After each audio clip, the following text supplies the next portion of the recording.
ਤੇ ਪੰਜਾਬ ਦੇ ਵਿੱਚ 5 ਨਗਰ ਨਿਗਮ ਚੋਣਾਂ ਦੀ ਤਿਆਰੀ ਹੈ ਜੀ। ਲਿਸਟਾਂ ਫਾਈਨਲ ਹੋਣ ਲੱਗੀਆਂ। ਬਿਲਕੁਲ ਪ੍ਰਵੀਨ ਜੀ, ਇਹ ਬਕਾਇਦਾ ਤੌਰ ਤੇ ਉੱਤੇ 5 ਨਗਰ ਨਿਗਮ ਦੀਆਂ, ਵੈਸੇ ਨਗਰ ਨਿਗਮਾਂ ਦੀਆਂ ਚੋਣਾਂ ਇਹਨਾਂ 5 ਥਾਵਾਂ ਦੀਆਂ ਕਾਫੀ ਪਹਿਲਾਂ ਹੀ ਲੇਟ ਚੱਲ ਰਹੀ। ਹੂੰ, ਹੂੰ। ਇਹ ਲਗਭਗ ਜਨਵਰੀ ਦੇ ਵਿੱਚ ਇਹਨਾਂ ਦੀ ਹੱਦ ਮੁੱਕ ਚੁੱਕੀ ਹੈ। ਕਿਸੇ ਦੀ ਜਨਵਰੀ, ਕਿਸੇ ਦੀ ਫਰਵਰੀ ਤੋਂ ਅਜੇ ਤੱਕ ਉਹ ਚੋਣਾਂ ਨਹੀਂ। ਕਾਰਨ ਉਹਦਾ ਲਿਸਟਾਂ ਨਹੀਂ ਬਣ ਪਾ ਰਹੀਆਂ ਸੀ, ਜਾਂ ਸਰਕਾਰ ਅਜੇ ਦੁਵਿਧਾ ਵਿੱਚ ਸੀ ਕਿ ਕੀ ਮਾਹੌਲ ਹੈ ਜਾਂ ਨਹੀਂ। ਸੋ ਜਲੰਧਰ ਜ਼ਿਮਨੀ ਚੋਣ ਜਿੱਤਣ ਤੋਂ ਬਾਅਦ ਉਹਨਾਂ ਨੂੰ ਲੱਗਦਾ ਕਿ ਹਾਂ ਹੁਣ ਅਸੀਂ ਇਸ ਕਾਰਵਾਈ ਤੇ ਅੱਗੇ ਵੱਧ ਸਕਦੇ ਹਾਂ। ਔਰ ਤੁਹਾਡੇ ਧਿਆਨ 'ਚ ਹੋਵੇ, ਜਦੋਂ ਨਿੱਜਰ ਹੋਰਾਂ ਨੂੰ ਹਟਾ ਕੇ ਮਹਿਕਮਾ ਬਲਬੀਰ ਸਿੰਘ ਹੋਰਾਂ ਨੂੰ ਦਿੱਤਾ ਸੀ, ਮੈਂ ਉਸੇ ਦਿਨ ਇਹ ਗੱਲ ਕੀਤੀ ਸੀ ਕਿ ਹੁਣ ਉਹ ਨਗਰ ਨਿਗਮ ਚੋਣਾਂ ਕਰਵਾਉਣਗੇ। ਸੋ ਇਸ ਲਈ ਹੁਣ ਬਕਾਇਦਾ ਤੌਰ ਤੇ ਪੰਜਾਬ ਦੇ 5 ਵੱਡੇ ਨਗਰ ਨਿਗਮ, 5 ਵੱਡੇ ਸ਼ਹਿਰਾਂ ਦੀਆਂ ਚੋਣਾਂ, ਜਿਹਦੇ ਵਿੱਚ ਪਟਿਆਲਾ ਜੀ, ਜਿਹਦੀ 22 ਜਨਵਰੀ ਨੂੰ ਮਿਆਦ ਮੁੱਕੀ ਹੋਈ ਹੈ, ਪਰ ਅਜੇ ਤੱਕ ਉਹਦੀਆਂ ਵੋਟਾਂ ਹੀ ਨਹੀਂ ਪੂਰੀ ਤਰ੍ਹਾਂ ਬਣੀਆਂ। ਬਾੜਬੰਦੀ ਦਾ ਕੰਮ ਅਜੇ ਵੀ ਚੱਲੀ ਜਾਂਦਾ, ਉਹਨੂੰ ਨਿਬੇੜਨ ਦੀ ਹਦਾਇਤ ਹੋ ਗਈ ਹੈ। ਇਸੇ ਤਰ੍ਹਾਂ ਜਲੰਧਰ ਹੈ ਜੀ, ਜਿੱਥੇ 25 ਜਨਵਰੀ ਨੂੰ ਉਹਨਾਂ ਦੀ ਵੀ ਮਿਆਦ ਖਤਮ ਹੋਈ ਆ, ਤੇ ਉੱਥੇ ਵੀ ਦੂਜੀ ਵਾਰ ਬਾੜਬੰਦੀ ਦਾ ਕੰਮ ਚੱਲ ਰਿਹਾ ਹੁਣ, ਤੇ ਉਹ ਕੰਮ ਨਿਬੜਦੇ ਹੁਣ ਵੋਟਾਂ ਪੈ ਸਕਦੀਆਂ। ਉਹਦੇ ਨਾਲ ਹੀ ਜਲੰਧਰ ਦੇ ਨਾਲ ਹੀ ਫਗਵਾੜਾ ਜੀ, ਉਹਦਾ ਨਗਰ ਨਿਗਮ ਦਾ ਵੀ ਕਾਰਜ ਮੁੱਕ ਚੁੱਕਿਆ, ਸਮਾਦ ਮੁੱਕ ਚੁੱਕਿਆ।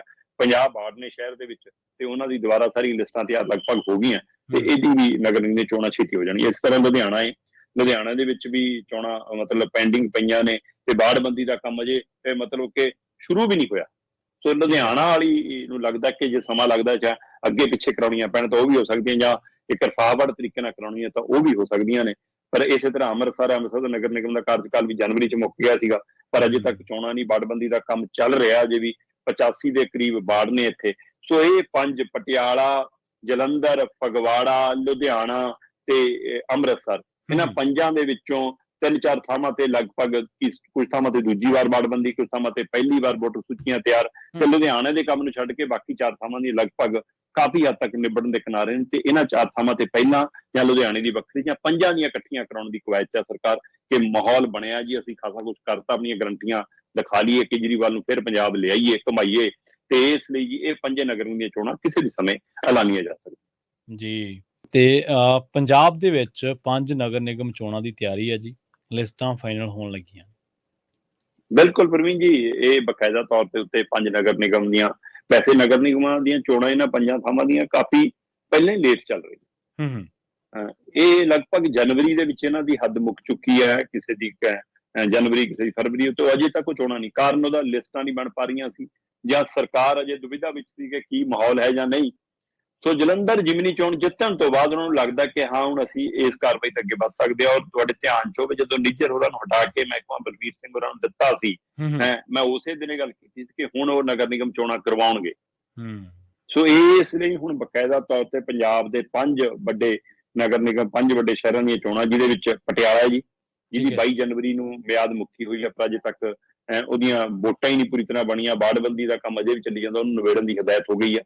ਇਸੇ ਤਰ੍ਹਾਂ ਜਲੰਧਰ ਹੈ ਜੀ, ਜਿੱਥੇ 25 ਜਨਵਰੀ ਨੂੰ ਉਹਨਾਂ ਦੀ ਵੀ ਮਿਆਦ ਖਤਮ ਹੋਈ ਆ, ਤੇ ਉੱਥੇ ਵੀ ਦੂਜੀ ਵਾਰ ਬਾੜਬੰਦੀ ਦਾ ਕੰਮ ਚੱਲ ਰਿਹਾ ਹੁਣ, ਤੇ ਉਹ ਕੰਮ ਨਿਬੜਦੇ ਹੁਣ ਵੋਟਾਂ ਪੈ ਸਕਦੀਆਂ। ਉਹਦੇ ਨਾਲ ਹੀ ਜਲੰਧਰ ਦੇ ਨਾਲ ਹੀ ਫਗਵਾੜਾ ਜੀ, ਉਹਦਾ ਨਗਰ ਨਿਗਮ ਦਾ ਵੀ ਕਾਰਜ ਮੁੱਕ ਚੁੱਕਿਆ, ਸਮਾਦ ਮੁੱਕ ਚੁੱਕਿਆ। 50 ਵਾਰਡ ਨੇ ਸ਼ਹਿਰ ਦੇ ਵਿੱਚ, ਤੇ ਉਹਨਾਂ ਦੀ ਦੁਬਾਰਾ ਸਾਰੀ ਲਿਸਟਾਂ ਤਿਆਰ ਲਗਭਗ ਹੋ ਗਈਆਂ, ਤੇ ਇਹਦੀ ਵੀ ਨਗਰ ਨਿਗਮ ਦੀਆਂ ਚੋਣਾਂ ਛੇਤੀ ਹੋ ਜਾਣਗੀਆਂ। ਇਸ ਤਰ੍ਹਾਂ ਲੁਧਿਆਣਾ ਦੇ ਵਿੱਚ ਵੀ ਚੋਣਾਂ ਮਤਲਬ ਪੈਂਡਿੰਗ ਪਈਆਂ ਨੇ, ਤੇ ਬਾੜਬੰਦੀ ਦਾ ਕੰਮ ਅਜੇ ਮਤਲਬ ਕਿ ਸ਼ੁਰੂ ਵੀ ਨਹੀਂ ਹੋਇਆ। ਸੋ ਲੁਧਿਆਣਾ ਵਾਲੀ ਨੂੰ ਲੱਗਦਾ ਕਿ ਜੇ ਸਮਾਂ ਲੱਗਦਾ ਜਾਂ ਅੱਗੇ ਪਿੱਛੇ ਕਰਾਉਣੀਆਂ ਪੈਣ ਤਾਂ ਉਹ ਵੀ ਹੋ ਸਕਦੀਆਂ, ਜਾਂ ਇੱਕ ਰਫਾਵੜ ਤਰੀਕੇ ਨਾਲ ਕਰਾਉਣੀਆਂ ਤਾਂ ਉਹ ਵੀ ਹੋ ਸਕਦੀਆਂ ਨੇ। ਪਰ ਇਸੇ ਤਰ੍ਹਾਂ ਅੰਮ੍ਰਿਤਸਰ ਦਾ ਨਗਰ ਨਿਗਮ ਦਾ ਕਾਰਜਕਾਲ ਵੀ ਜਨਵਰੀ 'ਚ ਮੁੱਕ ਗਿਆ ਸੀਗਾ, ਪਰ ਅਜੇ ਤੱਕ ਚੋਣਾਂ ਨਹੀਂ, ਬਾੜਬੰਦੀ ਦਾ ਕੰਮ ਚੱਲ ਰਿਹਾ। ਅਜੇ ਵੀ 85 ਦੇ ਕਰੀਬ ਵਾਰਡ ਨੇ ਇੱਥੇ। ਸੋ ਇਹ 5 ਪਟਿਆਲਾ, ਜਲੰਧਰ, ਫਗਵਾੜਾ, ਲੁਧਿਆਣਾ ਤੇ ਅੰਮ੍ਰਿਤਸਰ, ਇਹਨਾਂ 5 ਦੇ ਵਿੱਚੋਂ 3-4 ਥਾਵਾਂ ਤੇ ਲਗਭਗ, ਕੁਝ ਥਾਵਾਂ ਤੇ ਦੂਜੀ ਵਾਰ ਬਾੜਬੰਦੀ, ਕੁਝ ਥਾਵਾਂ ਤੇ ਪਹਿਲੀ ਵਾਰ ਵੋਟਰ ਸੂਚੀਆਂ ਤਿਆਰ, ਤੇ ਲੁਧਿਆਣੇ ਦੇ ਕੰਮ ਨੂੰ ਛੱਡ ਕੇ ਬਾਕੀ 4 ਥਾਵਾਂ ਦੀ ਲਗਭਗ ਕਾਫੀ ਹੱਦ ਤੱਕ ਨਿਬੜਨ ਦੇ ਕਿਨਾਰੇ ਨੇ। ਤੇ ਇਹਨਾਂ 4 ਥਾਵਾਂ ਤੇ ਪਹਿਲਾਂ ਜਾਂ ਲੁਧਿਆਣੇ ਦੀ ਵੱਖਰੀ ਜਾਂ 5 ਦੀਆਂ ਇਕੱਠੀਆਂ ਕਰਾਉਣ ਦੀ ਕਵਾਇਦ ਹੈ ਸਰਕਾਰ, ਕਿ ਮਾਹੌਲ ਬਣਿਆ ਜੀ, ਅਸੀਂ ਖਾਸਾ ਕੁਝ ਕਰਤਾ, ਆਪਣੀਆਂ ਗਰੰਟੀਆਂ ਦਿਖਾ ਲਈਏ, ਕੇਜਰੀਵਾਲ ਨੂੰ ਫਿਰ ਪੰਜਾਬ ਲਿਆਈਏ, ਘੁਮਾਈਏ। ਤੇ ਇਸ ਲਈ ਜੀ ਇਹ 5 ਨਗਰ ਦੀਆਂ ਚੋਣਾਂ ਕਿਸੇ ਵੀ ਸਮੇਂ ਐਲਾਨੀਆਂ ਜਾ ਸਕਦੀਆਂ। ਜੀ।